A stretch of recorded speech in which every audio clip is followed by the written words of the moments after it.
Hello and welcome everyone, welcome to my new channel that is cricket with Rahul. তো যেটা কপিল দেব, আজহারউদ্দিন ধোনি, বুমরা বা বিরাট কেউ করতে পারেনি, সেটা মাত্র 25 বছর বয়সে করে দেখালেন ভারতীয় নতুন ক্যাপ্টেন টেস্ট টিমের অধিনায়ক শুভমান গিল। শুভমান গিল ভারতের প্রথম অধিনায়ক হলেন যিনি ইংল্যান্ডের টেস্ট সিরিজে সেকেন্ড টেস্ট ম্যাচে অ্যাডবেস্টনে ইংল্যান্ডকে হারিয়ে অবাক করে দিয়েছেন সমস্ত বিশ্বকে। শুনে হয়তো অবাক লাগবে যে 1971 সালে প্রথমবার আমরা ইংল্যান্ডের মাঠে ইংল্যান্ডকে গিয়ে হারিয়েছিলাম, যেটা ছিল ওভালে, এবং লর্ডসে আমরা প্রথম জিতেছিলাম 1986 সালে। কিন্তু অ্যাডবেস্টনে আমাদের কখনোই জেতা হয়নি। ক্রিকেটে একটা কথা আছে যে ক্রিকেটে যে যত অহংকার করে সেই অহংকারের পতন কিন্তু খুব তাড়াতাড়ি ঘটে।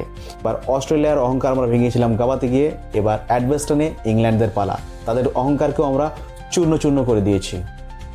আসলে সিরিজ শুরু হওয়ার আগে অনেক কথা বলেছেন। মাইকেল ভন বলেছেন এটা তো মাত্র আমাদের কাছে প্র্যাকটিস ম্যাচ, অ্যাশেজ শুরু হওয়ার আগে একটা ট্রায়াল মাত্র।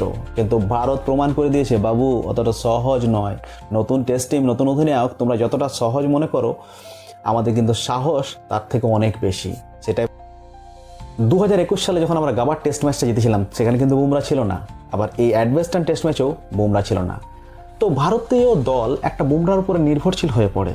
সবাই ভাবতে থাকে যে বুমরা তো রয়েছেই, বুমরা টেস্ট জিতিয়ে দেবেন। কিন্তু বুমরা না থাকাতে ভারতীয় টিমের প্রত্যেকটা মেম্বার নিজেদের দায়িত্ব বুঝে নিয়েছেন, যার ফলশ্রুতি হিসাবে এসেছে আমাদের এই একটা অবিশ্বাস্যপূর্ণ ঐতিহাসিক জয় অ্যাডবেস্টন। পারফর্মার হিসাবে আকাশদীপ, শুভমান গিল, মোহাম্মদ সিরাজ, রবীন্দ্র জাদেজা, যশস্বী জয়সওয়াল, কেএল রাহুল, এদের সম্মিলিত প্রচেষ্টার ফলেই কিন্তু আমরা এই জয়, এত বড় একটা জয়, বিদেশের মাটিতে সবচেয়ে বড় জয়, 336 রানের জয় আমরা ছিনে নিয়েছি। ভারত প্রথম ইনিংসে 587 রান তোলে এবং দ্বিতীয় ইনিংসে 427 রান করে ডিক্লেয়ার করতে। ইংল্যান্ড প্রথম ইনিংসে তোলে 407 রান এবং দ্বিতীয় ইনিংসে 271-এ ওদের কিন্তু টাই ফেস। বুমরা ছাড়া 20টা উইকেট নেওয়া কিন্তু খুব চ্যালেঞ্জিং ছিল। ভাই, কে নেবে 20টা উইকেট? তোমাদের বোলিং লাইন আপে এমন কে আছে? এমনই কিছু মনে হতে পারে ইংল্যান্ডের টিমের কাছে।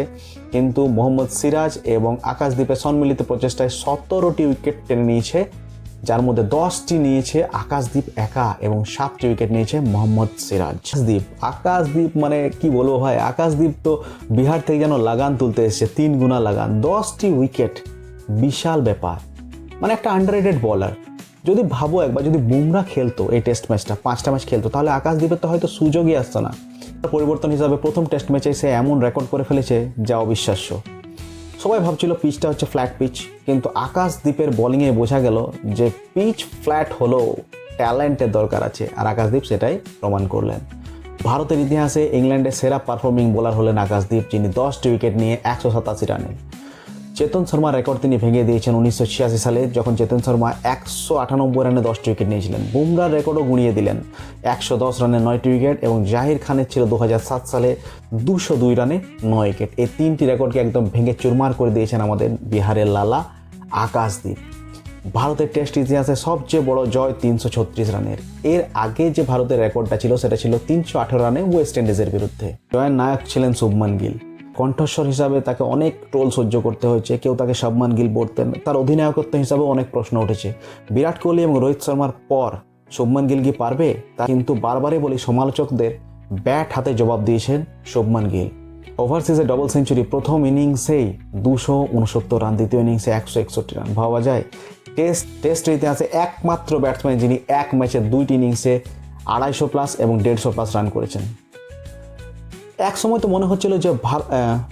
মনে হচ্ছিল ম্যান অফ দ্য ম্যাচটা কার খাতায় যাবে, 10 উইকেট নেওয়া বোলার নাকি 400+ রান করা ব্যাটসম্যান। কিন্তু শুভমান গিল এগিয়ে গেলেন এবং ম্যান অফ দ্য ম্যাচটিও হলেন তিনি। অধিনায়ক হিসাবে শুভমান গিল প্রমাণ করলেন যে বয়সটা ম্যাটার করে না, পারফরম্যান্স ম্যাটার করে। এখন ভারত যখন লর্ডসে যাবে, তখন ফিরবে এদিক থেকে বুমরা এবং ওই দিক থেকে ইংল্যান্ডের ফিরবে আর্চার। লর্ডসের ম্যাচ একদম জমে ক্ষীর হয়ে যাবে। ভারত এখন টেস্ট সিরিজটা সমতায় এনেছে। ভারতের হয়ে সেকেন্ড টেস্ট ম্যাচে যে পারফরমেন্সগুলি ছিল শুভমান গিলের ব্যাট হাতে 269 এবং 161 রান, আকাশদীপের 10টি উইকেট, সিরাজের 7টি উইকেট, প্রথম ইনিংসে 6টি। জাদেজার গুরুত্বপূর্ণ রান, এটা কিন্তু ভুলে গেলে চলবে না, 89 রান এবং 69 রান, গুরুত্বপূর্ণ একটা ইনিংস। বল হাতে আকাশদীপকে সবাই চাইছিল সে যেন 10টা উইকেট নেয়। আর এই 10টা উইকেট তো আর রোজ হয় না। প্রথম ইনিংসে 4টি উইকেট, দ্বিতীয় ইনিংসে 6টি উইকেট। সেসব গুরুত্বপূর্ণ উইকেট ছিল বেন ড্যাকেট, অলি পোপ, জো রুটের মতো তাবড় batsman, Harry Brook, Smith, Brandon Carse, এই সব উইকেটগুলো ছিল আকাশদীপের খাতায়। আকাশদীপ সত্যিই ভারতীয় পেস জগতে একটা আগুন জ্বেলে দিয়েছেন। যদি আমরা আকাশদ্বীপের কথা বলি তাহলে তার গল্প কিন্তু আমাদের হৃদয় ছুঁয়ে যাবে। 3 বছর পর সে পারিবারিক সমস্যা কাটিয়ে খেলাতে ফিরেছে। ওর বাড়ি বিহারে, সেখানে ক্রিকেটের সেরকম কোনো সুযোগ ছিল না। তার বাবাও সাধারণ মধ্যবিত্ত পরিবারের মতো চাইতো যে সে যেন পড়াশোনা করে, চাকরি বাকরি করে। বিহার ঝাড়খণ্ডে খেলার সুযোগ না পেয়ে সে চলে আসে বাংলায় এবং ক্লাবের হয়ে প্রতি মাসে 10,000 টাকা ভাতাতে সে খেলতে থাকে। এরই মধ্যে 2 মাসের মধ্যে তার বাবা এবং বড় ভাই মারা যায়। কিছুদিন সে ক্রিকেট ছেড়ে দেয়। পরে সে আবার ফিরে আসে, তার আবার অভিষেক ঘটে রাঁচিতে 10 উইকেটের স্পেলে। এরপর সে আইপিএলে 8 কোটি টাকার চুক্তিতে আবদ্ধ হয় আর এই অ্যাডভেস্টার ম্যাচের নায়ক হয়ে ওঠেন এই আকাশদ্বীপ। তার 10টি উইকেটের যে হল সেটা সে ডেডিকেট করে তার ক্যান্সার আক্রান্ত দিদিকে। সত্যি আকাশদ্বীপের গল্প শুনলে যেন মনটা বিষণ্ণ হয়ে ওঠে। এবার আপনি ভারতীয় বোলিং লাইন আপটা একটু চিন্তা করুন।